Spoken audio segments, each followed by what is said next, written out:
Olá, seja bem-vindo a mais uma aula aqui no Provas de TI. Eu sou o professor Sérgio Sierra e aqui nessas nossas aulas a gente vai resolver algumas questões de concursos voltadas para sistema operacional Linux. Então a gente vai procurar fixar aqui todo esse conteúdo, todos os tópicos que nós vimos até aqui, perfeito? Então a gente vai resolver aqui a nossa primeira questão no contexto da criação de usuários em sistemas operacionais Linux. Há dois comandos possíveis, o add-user e o user-add. Escolha a alternativa que corretamente representa a diferença entre esses dois comandos. Então, o primeiro ponto que você tem que ter em mente é que o comando binário do Linux é o user-add, tá? Então, o user-add, ele é o comando binário do Linux, é ele que tem as opções ali para definir diretório home, para definir o shell do usuário, tá? O add-user, ele é um script que você consegue baixar a partir dos repositórios ali do Linux, tá? Ele não é necessariamente o comando binário que já vem na distribuição do Linux, tá? O add-user, ele é um script que ele vai ter ali uma abordagem mais interativa, tá? No momento que você usa o add-user, ele vai perguntar para você as informações num formato interativo. No user-add, por ele ser o comando binário, se você simplesmente adicionar um usuário e não adicionar nenhuma outra informação, nenhuma outra opção, ele vai criar aquele usuário do jeito que você colocou ali, né? Ele não vai te perguntar nada nesse formato mais interativo, tá? Então, a letra A, o add-user é uma interface interativa que simplifica a criação de usuários, enquanto o user-add é um comando de linha de comando utilizado para criar usuários diretamente, exigindo opções adicionais. Essa definição da letra A aqui ela está correta. Vamos ver as demais. Na letra B, o add-user e o user-add têm a mesma função, mas são usados em diferentes distribuições Linux por questões de preferência de nomenclatura. Então, como eu acabei de falar, né, o add-user e o user-add eles podem existir na mesma distribuição. Você precisa instalar o add-user separadamente. Letra C, o add-user é exclusivamente usado para criar usuários comuns, enquanto o user-add é destinado a criar usuários com privilégio de administrador. Eu posso criar ambos os usuários com os dois comandos, tá? Eu não tenho essa limitação de tipo de usuário que eu vou criar. Na letra D, o add-user é o comando mais antigo e obsoleto, enquanto o user-add é a opção mais moderna e preferida para a criação de usuários em ambiente Linux. Essa aqui não é a diferença entre eles, né? Eu já te falei que o user-add ele é o próprio comando binário que vem na distribuição e o add-user ele é como se fosse um script que a gente instala por fora. Na letra E, add-user e user-add são sinônimos e podem ser usados de forma intercambiável para criar usuários em sistemas Linux. Apesar deles serem utilizados para uma mesma função, eles não são sinônimos, tá? Eles não vão ter o mesmo comportamento. Então eu tenho um comportamento com add-user e tenho outro comportamento com user-add. Então, por conta disso, nossa alternativa correta, de fato, é a letra A, tá? A diferença aqui na letra A entre o add-user e o user-add está correta. Próxima questão, julgue o item seguinte relativo a funções de operação e gerência de rede, sistemas operacionais de rede, ambiente Linux e Windows e arquitetura de cliente e servidor. Em distribuições Linux, utiliza-se o comando ifdown para desativar e o comando ifup para ativar o firewall do sistema operacional. Para ativar o firewall do sistema operacional, tá? Isso aqui ele tá errado. A gente utiliza o ifdown e o ifup para desativar ou ativar a interface de rede, tá? E não o firewall. Como o firewall ele é um serviço, eu preciso utilizar comandos de gerenciamento de serviço, como o service e o systemctl, tá? Para o caso de interface de rede, aí sim eu utilizo o ifdown e o ifup. Então, questão errada.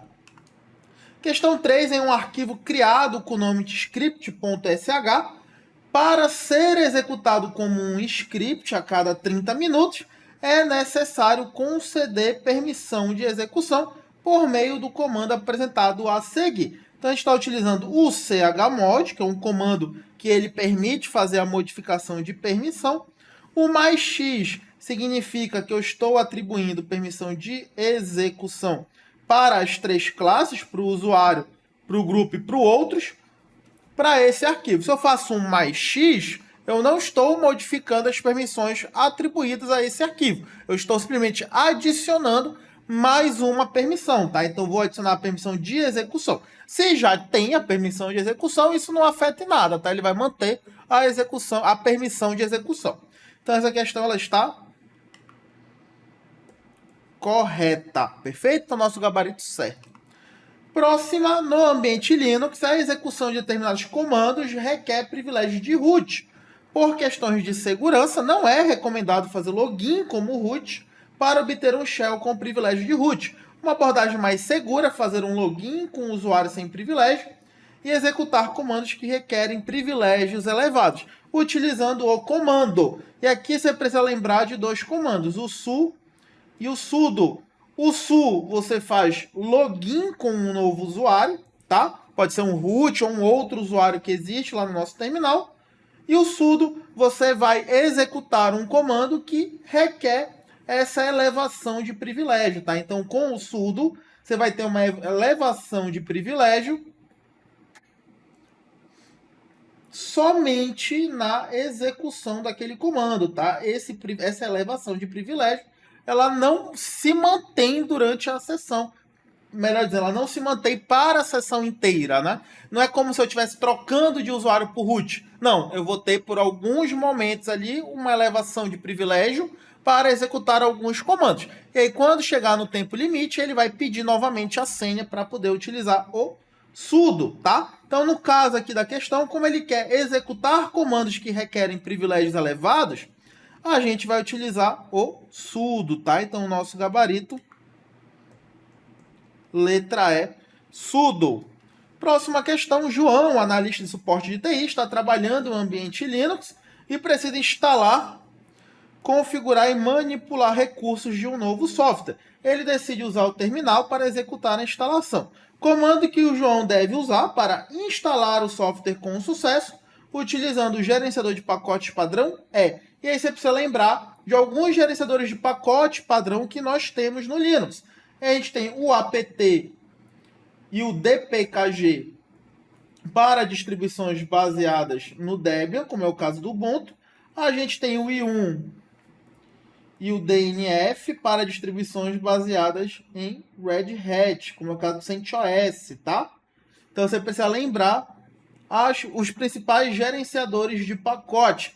A única opção aqui que a gente tem um gerenciador de pacote é a letra B, sudo apt-get install e o software aqui que o usuário, né, que o João quer instalar nessa distribuição Linux, tá? Então, nosso gabarito, ó. Nosso gabarito, letra B, sudo apt-get install e o nome do software. Ele utilizou o sudo, né, porque geralmente o comando de instalação, quando eu preciso gerenciar pacotes no Linux, são comandos que eu preciso que sejam executados com elevação de privilégio. Muitos sistemas operacionais como o Linux e o Windows suportam links simbólicos em seus sistemas de arquivos, o que permite que um arquivo apareça em mais de um diretório. Esses links apontam para outro arquivo e podem ser usados na maioria das vezes como o arquivo original. No Linux, o que acontece com o link simbólico se o arquivo original for apagado, tá? E aí você precisa conhecer, né? Você precisa estar ciente do comportamento do link simbólico. Quando a gente faz um ls-l, lá num diretório que existe um link simbólico, ele vai ter o nome do link, ele vai ter uma seta, e essa seta ela vai indicar qual o destino que aquele link simbólico vai redirecionar, tá? Se eu não tenho mais esse destino, esse link aqui ele continua existindo, mas ele não vai ter mais para onde fazer esse redirecionamento. Você vai chamar o soft link e na hora dele precisar redirecionar para esse destino, ele não tem mais nada, tá? Ele não vai conseguir redirecionar para lugar nenhum. Então esse link ele torna-se um link quebrado. Então nosso gabarito, letra D, tá? Então nosso gabarito, letra D.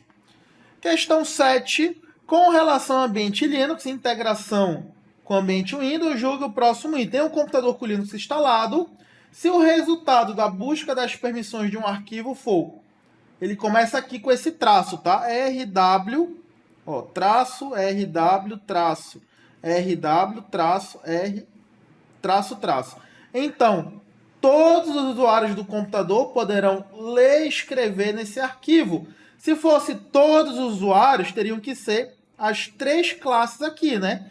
Ler e escrever implica uma permissão de leitura e escrita, um read-write. Então, para que todos possam ler, essa terceira classe aqui que representa os outros usuários também teria que ter RW. No caso aqui, ó, os outros usuários só têm permissão de leitura.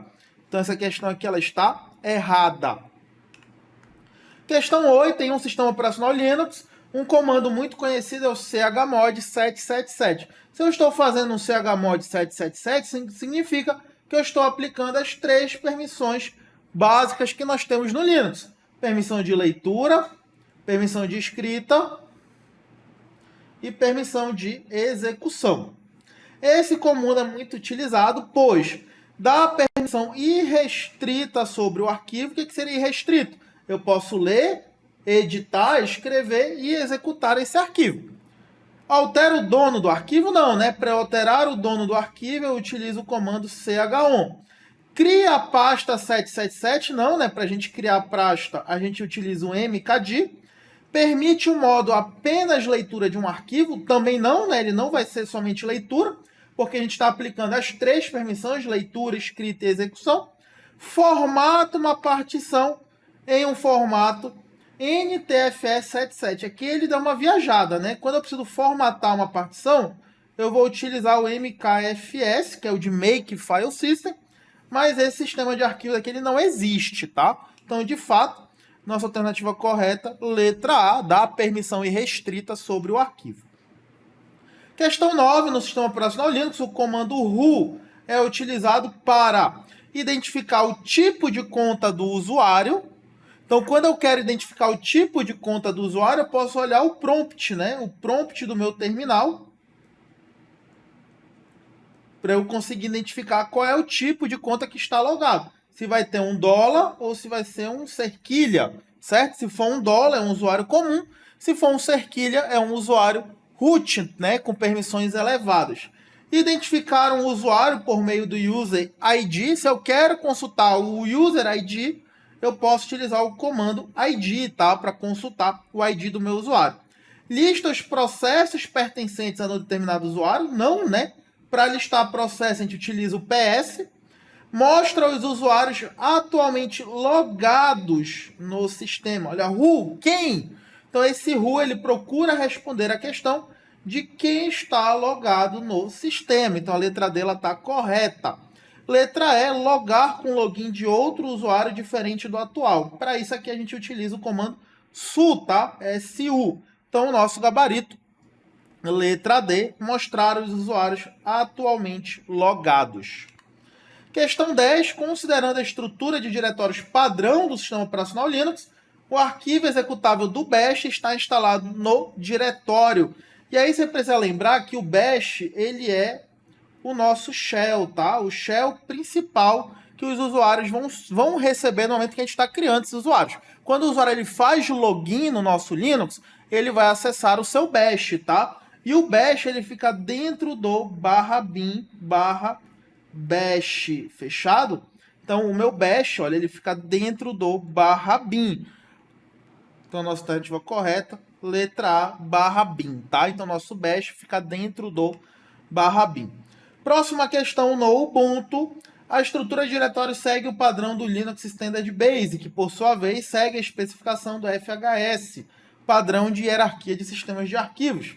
A respeito de diretórios, é correto afirmar que o diretório /boot armazena arquivos de configuração do sistema, scripts de inicialização, configuração padrão para usuários e arquivos de configuração de programas que são instalados. Não, né? O /boot ele é responsável por armazenar os arquivos de inicialização do meu sistema. Ele armazena todos os arquivos que são necessários para iniciar o sistema, incluindo o próprio gerenciador de boot, que é o bootloader,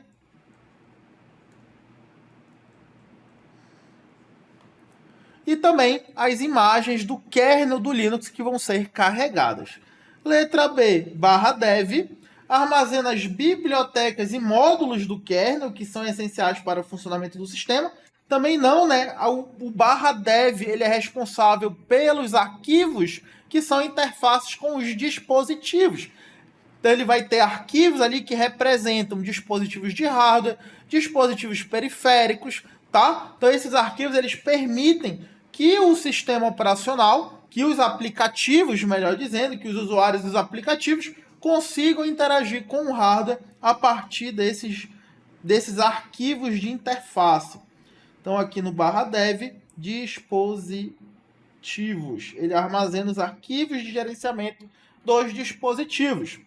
Letra C, /bin, armazena os arquivos executáveis binários, que são os comandos base para a execução do sistema. Aqui ficou faltando um azinho.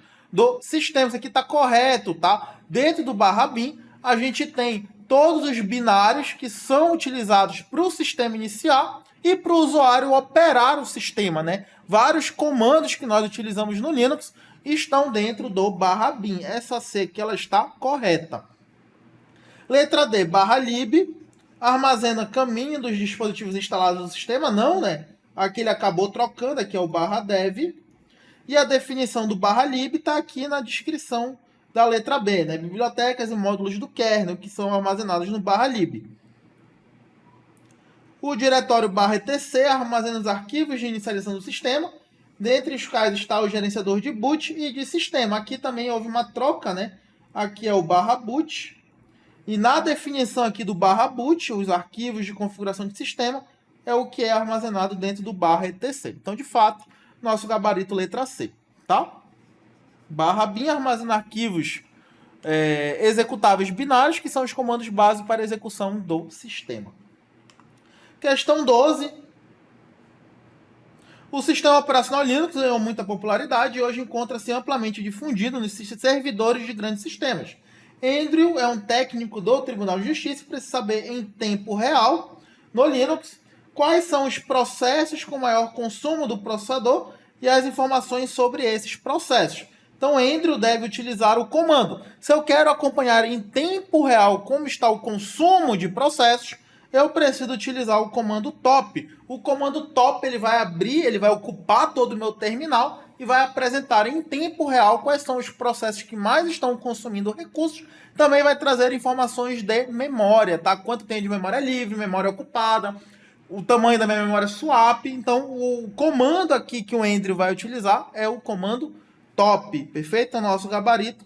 Letra A, top. Tranquilo? Então, a gente fecha esse primeiro bloco aqui de questões. E aí eu volto no próximo bloco para a gente continuar essa resolução de questões. Combinado? Então vou ficando por aqui. Te vejo numa próxima aula. Até lá!